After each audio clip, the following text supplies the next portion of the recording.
नमस्कार दोस्तों, कैसे हैं सभी। तो मैं शैलेश चौधरी श्रेष्ठ कंपटीशन एकेडमी पर आप सभी का स्वागत करता हूं। आज हम शास्त्रीय नृत्यों को लेकर के चर्चा करेंगे। ठीक, तो चलिए करते हैं शुरू। शास्त्रीय नृत्य, शास्त्रीय नृत्य विधान। अगर बात करें हम शास्त्रीय नृत्यों के बारे में, तो शास्त्रीय नृत्यों के बारे में हमें भरत मुनि के नाट्य शास्त्र से जानकारी हमें इसकी मिलती है। भरत मुनि का नाट्य शास्त्र पुस्तक है जिससे हमें शास्त्रीय नृत्यों के बारे में जानकारी मिलती है, जिसे पंचम वेद भी माना जाता है। नाट्य शास्त्र को हम क्या मानते हैं? पंचम वेद भी मानते हैं, जिससे हमें शास्त्रीय नृत्यों के बारे में जानकारी मिलती है। अगर हम बात करें शास्त्रीय नृत्यों की संख्या की, तो शास्त्रीय नृत्यों की संख्या होती है, कुल संख्या वैसा 8 मानी जाती है। यानी शास्त्रीय नृत्यों की कुल संख्या 8 मानी जाती है, लेकिन जो संस्कृति मंत्रालय के अनुसार जो मानते हैं हम इसे 9, और जो 9वां शास्त्रीय नृत्य वो है छऊ, जो झारखंड, उड़ीसा, पश्चिम बंगाल में से संबंधित है।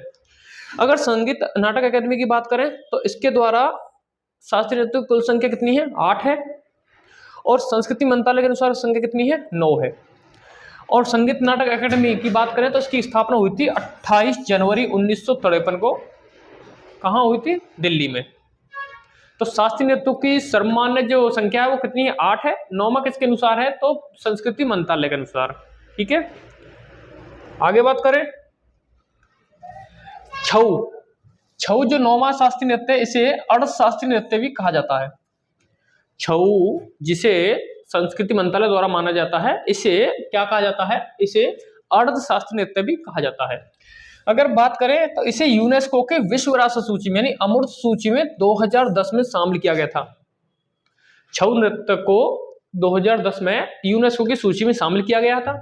और इसके बात करें तो इसके 3 प्रकार होते हैं।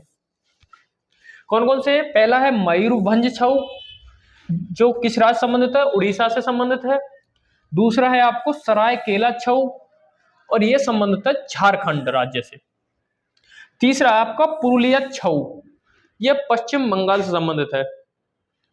यानी छऊ जो अर्थशास्त्रीय नृत्य है, इसकी बात करें 2010 में यूनेस्को की सूची में शामिल किया गया था, और ये 3 प्रकार से है। यानी मयूरभंज छऊ उड़ीसा राज्य, सरायकेला छऊ झारखंड राज्य, और पुरुलिया छऊ पश्चिम बंगाल, इन 3 राज्य संबंधित है।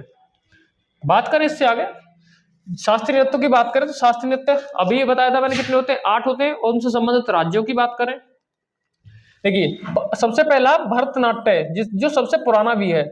भरतनाट्य जो सबसे पुराना भी है, और किस राज्य से संबंधित है? तमिलनाडु से संबंधित है। दूसरा है आपका ओडिसी। तो ओडिसी की बात करें तो किस राज्य से संबंधित है? उड़ीसा से। उसके बाद है मणिपुरी, तीसरा, यह संबंधित है मणिपुर राज्य से ही है। कुचिपुड़ी की बात करें तो यह संबंधित आंध्र प्रदेश से है। कथक, 5वां शास्त्रीय नृत्य कथक है, तो यह संबंधित उत्तर प्रदेश से है। छठा है कथकली, ये केरल से संबंधित है। केरल से एक और संबंधित है, कौन सा है? मोहिनीअट्टम। तो केरल राज्य से 2 हैं, कथकली और मोहिनीअट्टम। उसके बाद है सत्रिया, 8वां है आपका सत्रिया, और ये किससे संबंधित है? आसाम राज्य से। ये सबसे नया है, जिसे सन 2000 में जोड़ा गया था। ठीक है, और 9वां जो संस्कृति मंत्रालय द्वारा छऊ, ये पश्चिम बंगाल, झारखंड और उड़ीसा राज्य से संबंधित। अगर बात करें थोड़ा सा याद करने के, कैसे याद कर सकते हो?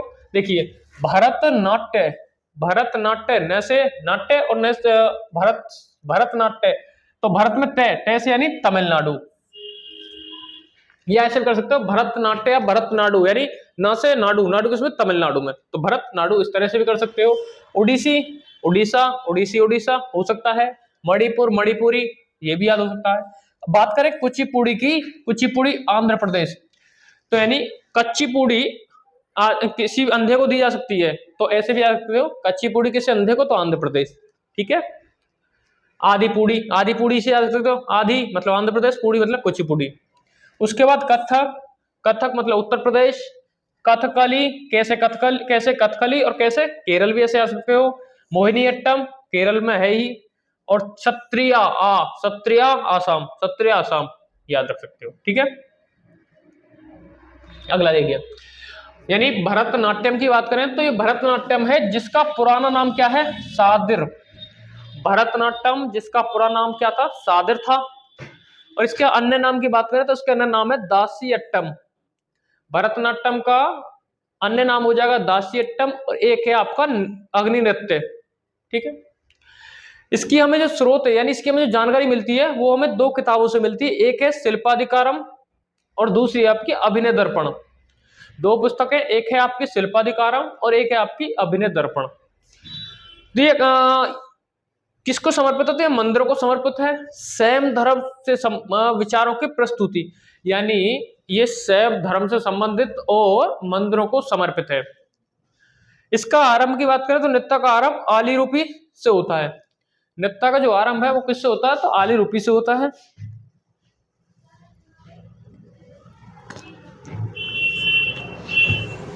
एक सेकंड,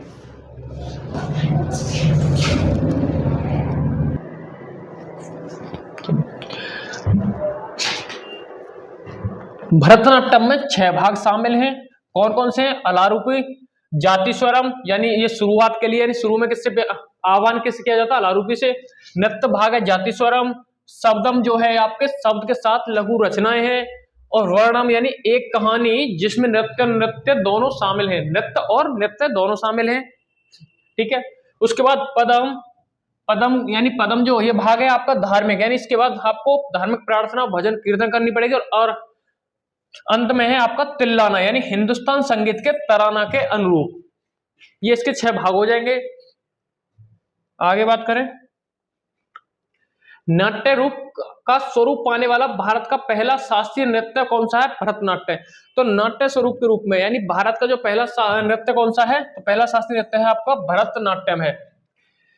कटका मुख हस्त मुद्रा, कटका मुख हस्त मुद्रा, इसमें 3 उंगलियों को जोड़कर ओम का सब प्रतीक बनाया जाता है। ठीक है, नृत्य का अंत तिल्लाना या थिलाना पर होता है। और नट्टुबार यानी भरतनाट्य का जो शिक्षक होता है उसे क्या कहा जाता है, नट्टुबार कहा जाता है, जो भरतनाट्यम में कविता का पाठ भी करता है। ठीक है, बात करें धुन के लिए कर्नाटक संगीत का प्रयोग होता है और एकल कलाकार द्वारा विभिन्न भूमिकाओं को दर्शाया जाता है, जिसे एकार्य लस्यांग कहा जाता है। जिसे क्या कहा जाता है, एकार्य लस्यांग कहा जा सकता है। ठीक है,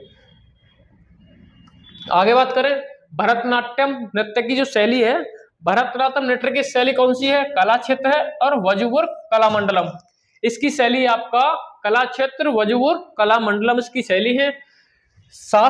जो भारतीय संगीत के जो 2 भाग हैं, भारतीय संगीत में 2 भाग, उत्तर भारत और दक्षिण भारत। उत्तर भारत में हिंदुस्तानी संगीत है और दक्षिण भारत का जो संगीत है इसे कर्नाटक संगीत भी कहा जाता है। नृत्य में जो भरतनाट्यम में जो वाद्य यंत्र प्रयोग किया जाता है वो कौन से, मृदंगम, वीणा, बांसुरी आदि इसमें प्रयोग किए जाते हैं। भरतनाट्यम पर ब्रिटिश सरकार ने 1910 में प्रतिबंध लगाया था। भरतनाट्यम पर ब्रिटिश सरकार ने 1910 में प्रतिबंध लगाया था भारत में। भरतनाट्यम के चित्र चिदम्बरम मंदिर तमिलनाडु के गोपुरम पर स्थित है। अगर आप भरतनाट्यम के चित्र की बात करें तो तमिलनाडु में एक मंदिर है चिदम्बरम मंदिर, और ये कहां पर है, गोपुरम में स्थित है। तमिलनाडु के जगह का नाम है गोपुरम। उसके बाद आपका ओडिसी, यानी किस राज्य से संबंधित है ये, ओडिशा। किस राज्य से संबंधित है, तो ये ओडिशा से संबंधित है, यानी उड़ीसा से संबंधित है। गुरु पंकज चरण दास, गुरु पंकज चरण दास को ओडिसी शास्त्रीय नृत्य का जनक कहा जाता है। गुरु पंकज चरण दास को कहा जाता है ओडिसी नृत्य का जनक कहा जाता है। भगवान कृष्ण से संबंधित है ये जो ओडिसी नृत्य है, ये भगवान कृष्ण से संबंधित है। यह नृत्य की जो शैली है भगवान जगन्नाथ की पूजा यात्रा से संबंधित है उड़ीसा में, यानी भगवान जगन्नाथ जो पूजा यात्रा होती है उससे ये संबंधित है। यह त्रिभंग मुद्रा में किया जाता है। आप देख सकते हो त्रिभंग मुद्रा में किया जाता है। जयंतिका ने 5 भागीय मुद्रा विकसित की है। जयंतिका ने 5 भागीय मुद्रा विकसित की है, यानी 5 भागों में। इसे औरिली भी कहा जाता है। इसे ओरिली भी कहा जाता है।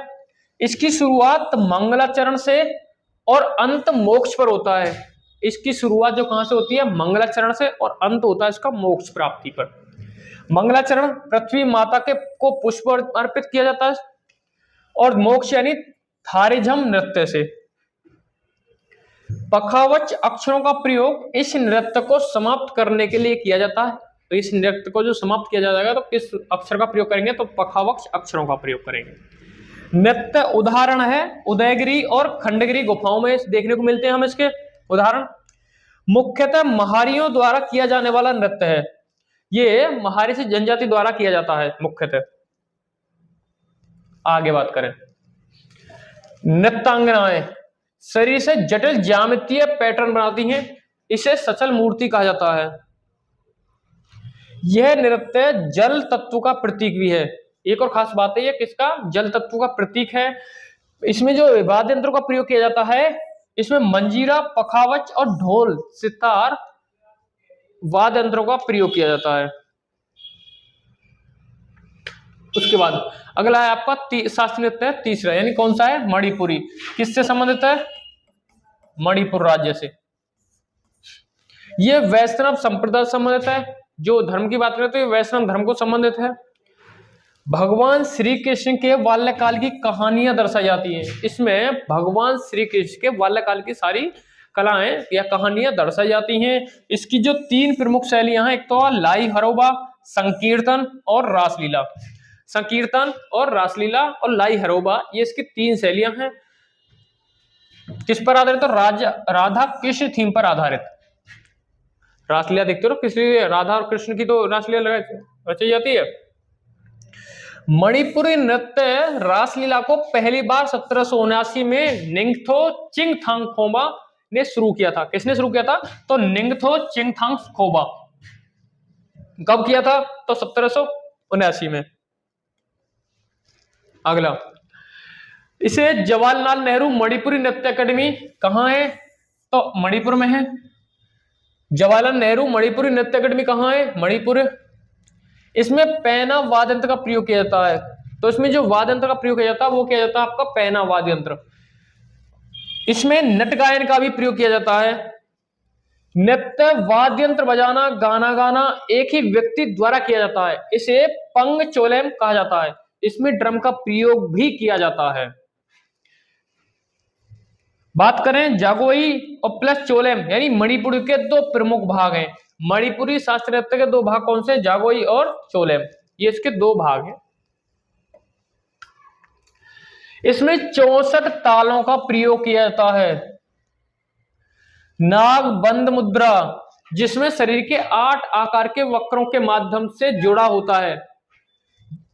नागबंद मुद्रा कौन सी होती है? जिसमें 8 के आकार होते हैं, शरीर के 8 आकार और वक्रों के माध्यम से जोड़ा जाता है। इसमें कलाकार बेलनाकार स्कर्ट पहनते हैं, जिसे योटियोई कहा जाता है। बेलनाकार स्कर्ट जिसे कहा जाता है योटियोई। इसमें कलाकार कभी भी दर्शकों से सीधे आंख नहीं मिलाता है। जो भी कलाकार होता है वो दर्शकों से सीधे आंखें नहीं मिलाता। उसके बाद है कुचिपुड़ी। कुचिपुड़ी यानी पूड़ी आदिपुड़ी, आंध्र प्रदेश कृष्ण जिले के एक गांव कुचेलापुरम के नाम पर रखा गया है। यह भांसड़ यानी माइम और शुद्ध नृत्य को जोड़ता है। भागवत पुराण को आधार माना जाता है इसका। भागवत और पुराण इसके आधार हैं। पीतल की तस्तरी में पैर रखकर नृत्य करने का प्रचलन है। इसे तरंगम कहते हैं। पैरों की मुद्रा संपाद, मंडिकोप्पु, कंतेरा, नागबंद। जो पैरों की मुद्रा कहा जाता है उन्हें संपाद, मंडिकोप्पु, कंतेरा, नागबंद। इसमें कर्नाटक संगीत का पेश होता है। वाक, मुकादविनय, शुद्ध नृत्य के संयोजन वाला नृत्य कुचिपुड़ी है। कुचिपुड़ी कौन से नृत्य है? वाक है, मुंह से मुकाबविनय, शुद्ध नृत्य। सिद्धेंद्र योगी को कुचिपुड़ी का गुरु माना जाता है। यानी कुचिपुड़ी नृत्य का जो गुरु है वो कौन है? सिद्धेंद्र योगी है। इन्होंने भामाकल्पम नाटक की रचना की जो कुचिपुड़ी पर आधारित है। भामाकल्पम की रचना किसने की थी? सिद्धेंद्र योगी ने। नर्तकों को भागवतालु जो नर्तक होते हैं उनको कहा जाता है भागवतालू के नाम से जाना जाता है। सोलाकद या पताछर, सोलाकद या पताझर, इस नृत्य भाग में शरीर की हरकतें शामिल हैं। कावुत्वम, इसमें व्यापक कलाबाजियों यानी हवाई करतब सम्मिलित होती हैं, यानी जहां हम कलाबाजियां करते हैं उसे क्या कहा जाता है, कावुत्वम। मंडुक शब्दम, मंडुक शब्दक एक मेढक की कहानी को कहता है। जल चित्र नृत्यम, इसमें कलाकार अपने पैरों के अंगूठे के सतह पर चित्र बनाते हैं, इसमें कलाकार अपने पैरों के अंगूठे के सतह पर चित्र बनाते हैं। पुरुष कलाकारों की पोशाक को बगलबंदी कहा जाता है, इसमें जो पुरुष कलाकार होते हैं उनकी जो पोशाक होती है उसे क्या कहा जाता है, बगलबंदी। कथक, कथक कहां किस राज्य का नृत्य है, तो उत्तर प्रदेश का। इसका अन्य नाम है नटवरी कथाकारों का नृत्य, नटवरी या कथाकारों का नृत्य। यह राधा कृष्ण की कथाओं पर आधारित है। घुंघरू चक्कर इस नृत्य की प्रमुख विशेषता, घुंघरू बांधकर नाचना घूमना। एक कहानी सुनाने के लिए इस नृत्य का प्रयोग होता है, इसे पढ़ंत कहा जाता है, इसे पढ़ंत कहा जाता है। कथक नृत्य की वेशभूषा अनारकली या लंबी कमीज चूड़ीदार के साथ होती है। यह नृत्य लखनऊ घराना, जयपुर घराना, बनारस घराना, सबसे पुराना है बनारस घराना, और रायगढ़ घराना शैली में किया जाता है। इसकी जो शैलियां कौन कौन शैली है, लखनऊ घराना, जयपुर घराना, बनारस घराना और रायगढ़ घराना, जिसमें बनारस घराना क्या है, सबसे पुराना है। ठीक है। कथक की शास्त्रीय शैली को 20वीं शताब्दी में लेडी लीला सोखे के द्वारा पुनर्जीवित किया गया था। तो पुनर्संस्थापक किसे माना गया था, लेडी लीला सोखे को। इसके प्रमुख विषय हैं वैष्णववाद, यानी ये वैष्णववाद से जुड़ा हुआ है। इसका वर्तमान स्वरूप मुगल परंपरा पर आधारित है, जो वर्तमान स्वरूप है मुगल परंपरा पर भी आधारित है। कथकली यानी केरल राज्य, ये मुख्यतः पुरुषों द्वारा किया जाता है। रामायण महाभारत इसके आधार हैं, पुरुषों द्वारा किया जाता है, रामायण महाभारत इसके आधार हैं। नायक पाचा कहा जाता है नायक को, खलनायक को कथी कहा जाता है, और इसमें चेहरे का हाव भाव का प्रदर्शन किया जाता है। नाट्य स्थान थिएटर, यानी कहाँ के जो नाट्य स्थान जहां नाटक किया जाता है उसे कहा जाता है कुट्टम पालम, उसे क्या कहा जाता है, कुट्टम पालम। आगे देखिए, इसकी शुरुआत केलिकट्टू नामक ढोल बजाने से होती है एवं केरल के सोपना संगीत का प्रयोग होता है। इसमें संगीत का प्रयोग होता है सोपना। ठीक है। कथकली नृत्य में 24 मुख्य मुद्राएं होती हैं। इसमें 3 संगीत वाद्य यंत्रों का प्रयोग होता है, इडक्का, चिंदा और मडालाम। ये 3 वाद्य यंत्र का इसमें प्रयोग किया जाता है। कथकली आकार तत्व का प्रतीक होता है। कथकली गीतों के लिए प्रयुक्त भाषा होती है मणिप्रबलम, मणिप्रबलम अर्थात मलयालम और संस्कृत का मिश्रण, इसमें भाषा का प्रयोग किया जाता है। आगे बात करें तो गीतों के शब्दों को अट्टकथा कहा जाता है, गीतों के शब्दों को अट्टकथा कहा जाता है। कलासम, नलचरितम कथकली नृत्य के प्रकार हैं। यह ललित कला के 5 रूपों का एक सामंजस्यपूर्ण संयोजन है। कौन कौन से हैं, लिटरेचर साहित्यम, म्यूजिक संगीतम, पेंटिंग चित्रम, एक्टिंग नाट्यम और नृत्य यानी नृत्यम। आगे बात करें तो अलग अलग पात्रों के लिए चेहरे के सुप्रसकत श्रृंगार के साथ सिर की टोपी का उपयोग किया जाता है। श्रृंगार या वेशम 5 प्रकार के होते हैं। कौन कौन से हैं, पाचा, काठी, थड़ी, कारी और मिनुक्कू। ये अलग अलग रंगों के श्रृंगार में अपना महत्व होता है। उसके बाद कहते हैं हरा रंग कुलीनता, देवत्व और सद्गुण को इंगित करता है। नाक की बगल में लाल धब्बे राजसी गौरव इंगित करता है। बुराई और दुष्टता इंगित करने के लिए काले रंग का प्रयोग किया जाता है। पीला रंग संतों और महिलाओं के लिए होता है, यानी पीला रंग किसके लिए होता है, महिला और संतों के लिए होता है। पूरी तरह लाल रंग पुता चेहरा बुराई इंगित करता है, यानी पूरी तरह चेहरे को लाल रंग पोत लेते हैं उससे बुराई इंगित करता है, वो बुराई को संदर्भित करता है। सफेद दाढ़ी उच्चतर चेतना देवत्व वाले प्राणियों को इंगित करता है। सफेद दाढ़ी यानी देवत्व वाले प्राणी, उच्च प्राणी। सातवां है आपका मोहिनीअट्टम, केरल से संबंधित है, राज्य से।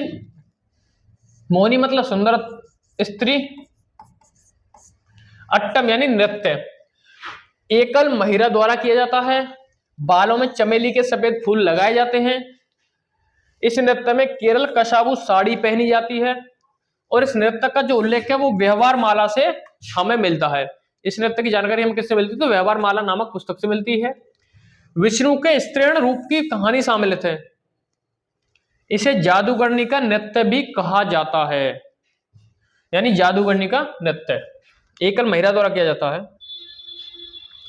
इसमें मणि प्रबलम भाषा का प्रयोग होता है। इस नृत्य में भाषा का जो प्रयोग किया जाता है वो कौन सा है? मणि प्रबलम, मलयालम और संस्कृत का मिश्रण। तेवतियच्चटम, नंगई नाटकम और दस्यट्टम इस नृत्य के रूप है। इस नृत्य के कौन कौन से रूप है? तीन है, दस्यट्टम, नंगई नाटकम और तेवतियच्चटम। उसके बाद है 8वां है आपका सत्रिया, कहां है? तो असम। वर्ष 2000 में शामिल किया गया था, सबसे न्यू है, सबसे नया। इसकी खोज लगभग 5000 वर्ष पूर्व हुई थी। संस्थापक इसके श्रीमद शंकरदेव। असम के वैष्णव मठों में विकसित यह नृत्य है, यानी वैष्णव मठ जो होते थे उनमें इसको विकास किया गया था। सत्रिया को अंकिया नाट्य के प्रदर्शन के लिए लाया गया। सत्रिया को अंकिया नाट्य के प्रदर्शन के लिए लाया गया था। और जब इस नृत्य को पुरुष करता है तो भांगी और स्त्री करती है तो सीमंगी कहलाती है। त्योहारों पर यह नृत्य भोकोत यानी पुरुष भिक्षुकों द्वारा किया जाता है। इसमें बोरगीत संगीत का प्रयोग होता है। इसमें किस संगीत का प्रयोग होता है? बोरगीत संगीत का प्रयोग होता है। और नृत्य का भावना भाग भगवान कृष्ण की कहानी पर आधारित है। माटी अखोड़ा रूप का संबंध सत्य नृत्य से है, यानी सत्य नृत्य से किसका संबंध है? माटी अखोड़ा का। इसका अर्थ होता है मिट्टी पर व्यायाम। ठीक है, तो आशा करता हूं आप सभी को समझ में आया होगा। ठीक है, तो मिलते हैं नेक्स्ट क्लास में। धन्यवाद।